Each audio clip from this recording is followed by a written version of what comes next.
Abusia, Cecilia Yano Casino, Ghana Registered Nurse and Midwife Association, Eco Strike. Now, almost strike here, or Makui, na sentamo informations about Bontia, so Omode, Kokobo, Edin can buy. Ha say, Ombetia on the 9th of Junior, you woman now, and there I know Cassie, it's a strike, no, about so familiar, and so baby, Abe Kubiaro. Nurse for enkomo na air train there yes saka informations in be a be air bro aha na aha you have media let's show say first time I will share channel here now subscribe na activate bell notification icon na share video you know so and sanka bi no so enya binti so don't forget say about nurses and midwife enkomo e okrom ha ya de be ehu hia pa yi because ya pomodin ho nsam ne enema afa health ho de yentumi enyi saafo emfrim aha esanse omuduma omudie no ehu hia pa ye se nurses eni ho a na say our lives are at stake ntino eba no say omo eco strike say ya na say ehu be hia say be kom na yetietie nkomo no mu na ye de dia ewo mu ina nso abretiefo now information no etre say last year 2024 afi etwem mu somewhere May and as for ya Ghana Registered Nurses and Midwife Association for any abai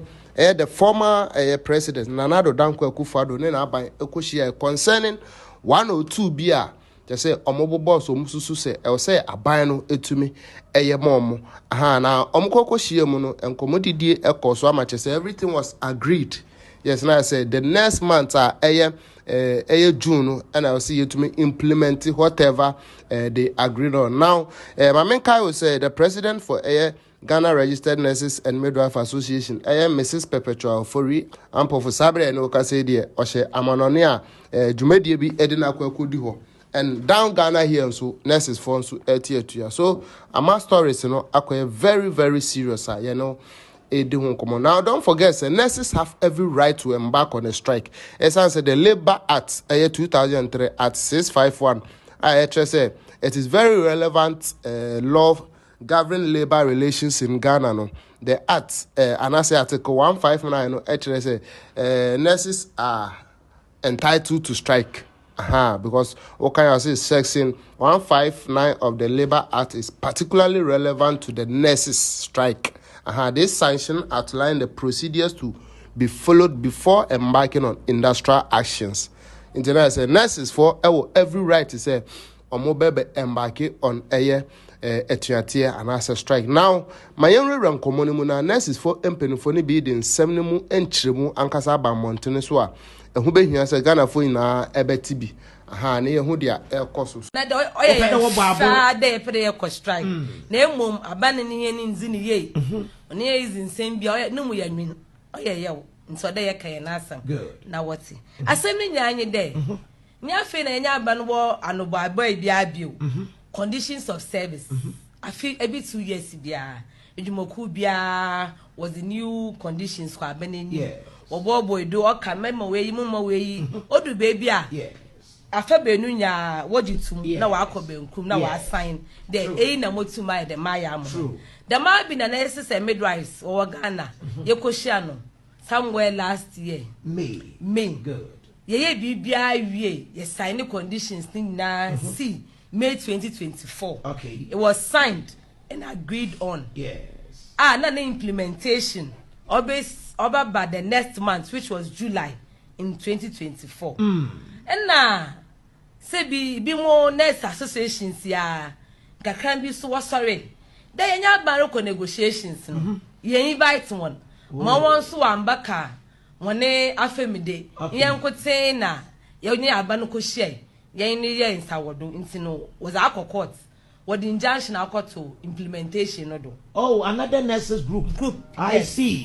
What from one? Could maybe you know poye negotiation. No, you knew one. That was hot, but Ghana Day Freedom of Association. Of course. And your women members can say or check there also association. Into now one or from one professional association of professional association of psychiatric nurses. Okay. Ghana. Okay. Now was the end call them courts. In saying Ghana court as them yakoyeba. So there was injunction on the implementation. Tana na make actual yeti nkomana say 24th of May last year national registered nurses and midwife we etumidi enkomo ekoto aben ma no mo hwe nim so on the July no betimi implement bibia na chese amakoma so ade no mo busade om de koto aben nim etuma ye adwuma ena ye kire mu say another department almost eka nurse dwumekuo no ho Professional Association of Psychiatric Nurses for no so etumidi injunction ekokoto national nurses and midwifery for Jumedium the Kokoto Abenum. So these are the reasons why Emma, whatever they took to the government, Ababe delay across this striker and they do come. Whenever you come on, a bit to us. Of them agreement government say and there. Yes, I in May. Oh yeah, July. It was taken but court say injunction to go good. Inti no abanso de ono sawana wedding injunction so not say say the injunction is lifted exactly obotu usika mo and obey your modo your mo inti eguda ye court up and down wana court seminar be wi inti we injunction if you injunction bibiare if you since the benda since January the this very year. second week in January 2025 if you court asem no somewhere latter part of December. Until no 5 months in 5 months in abanibu fube ye kohunu also banaya form yen cabinet banaya te sha say ye yemfa budget nkwai nti am yemfa budget nkọ parliament which was in March nti no ye the one bibia exhibition budget wo the kwai wo kekenka ne be ya nti de ye na asemi waka ni nyina so na egudu ye engage minister ye rekabas ehun de ye hu de 5 months ni why na adwen de he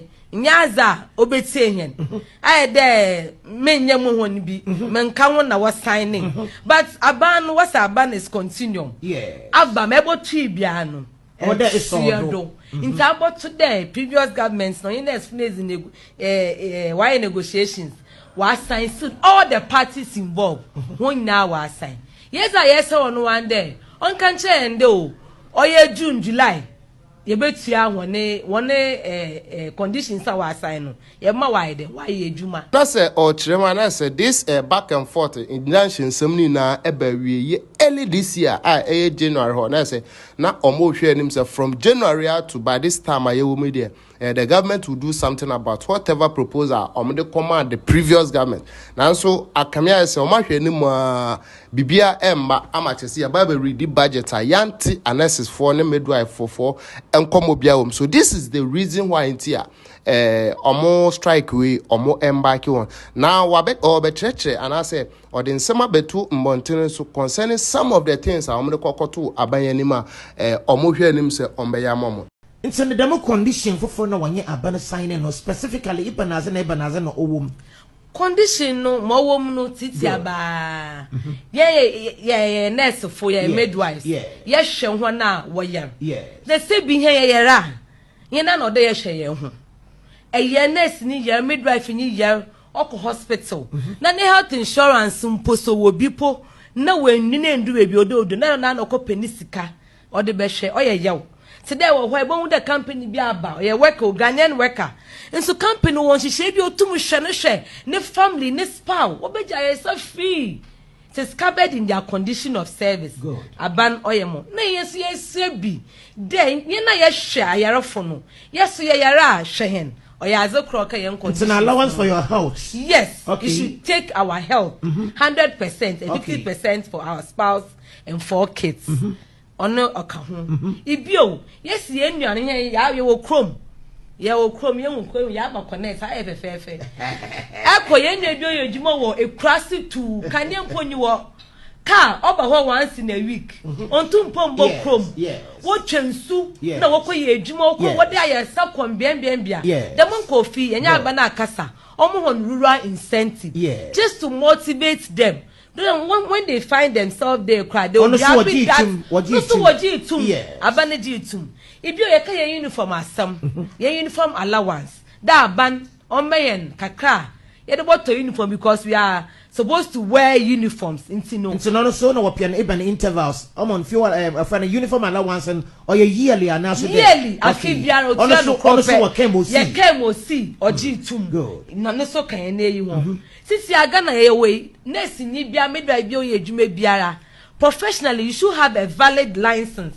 I'm a bibinya wo license no why then we protect them yenya ban care the yearly renewal no another organization government the yearly renewal no another organization government organization or NMC what she hand there you renew your license in senya ban care that ban the main aspect of professional development they are doing same in other areas so we see yes so for any pin renewal no afi biara wala renew pins no so wajitum there obey pepepe wow ibio ye were nurse educators nurse for what shade the nursing training colleges aha one so yes there one research and allowance kakra on from one our masters and PhD no so abaniji there obey the man the agreements and agreements na yakwa no ho bebe na yede kwa these are some of the things na omohwe anim say aban no ebetimi ayamom omotrim say omoni the previous government ekoka ho nsema ache say omo agree on everything efano health insurance and as a health allowance afin so uniform allowance any other things ekeke ka ho ache say abani ejis anyoma we na etum so ombeyamam now as a omahwe nimu there is nothing going on and as munya feedback bia eche say omo proposal na eche say omo request omo de come aban no they are ready and willing to do something. These are some of the reasons why in here to say omoko strike and they are now the health minister and so abambontia or the nsembi ababeto abontia afinso or the achopane and kotosre apologies akese abre nurses for the midwife for Ghana high na say osoromo omombo modian so mbeba back to ejuma na assembly e ho no yetumi ahwe na yaka. Thank you very much. As a minister responsible for health, I decided to visit some of these health facilities to have a first-hand information about what is going on. Let me put on record that I am the first person to pursue any reasonable and legitimate concern from any health worker, and I will do just that. Since I took office about 3 to 4 months ago, I have engaged the nurses and midwives groups for more than 6 times within a matter of 3 to 4 months. I have an open door policy, and I'm still willing to engage them at any given time. In fact, I can assure you that even today, I've tried personally to put a phone call to the leadership to still tell them we should still engage. The collective agreement under the bone of contention was inherited, was supposed to have been implemented last year, but I agree that governance is continuum. And so that is why we are ready and prepared to sit around the table and to see how we can implement such an agreement. And so I will continue to appeal to them that in all these matters, what we have to do is to put the patient first. In my humble opinion, I do not think that strike is what will resolve the issue at the end of the day. No matter what, at the end of the day, we need to sit around the table to resolve the matter. That is it from the health minister, and also Edin Sem, and then aside Ababetu Monte. Now, Trim said, it is true, said Sanyamawe Echo, so, and it is something they inherited from the previous government. And because of some inheritance, they cannot also say, the needful. Nombe nembum or share analysis for in say strike wouldn't solve any problem. They should put the Ghanaians, normal Ghanaians first. They should put the ordinary Ghanaians first. Na encrofo enkwa here into whatever the cases, so make me resume to work na yenfa dia assembly dano enkotuna bibia into me enye kam. The story is getting interesting. Kakra abro ha yɛde kakra bro now yɛde atire de be pie mu bia nso yɛbe update atie for ada motie you have media so ne but I was send us wajibre na watie me macrow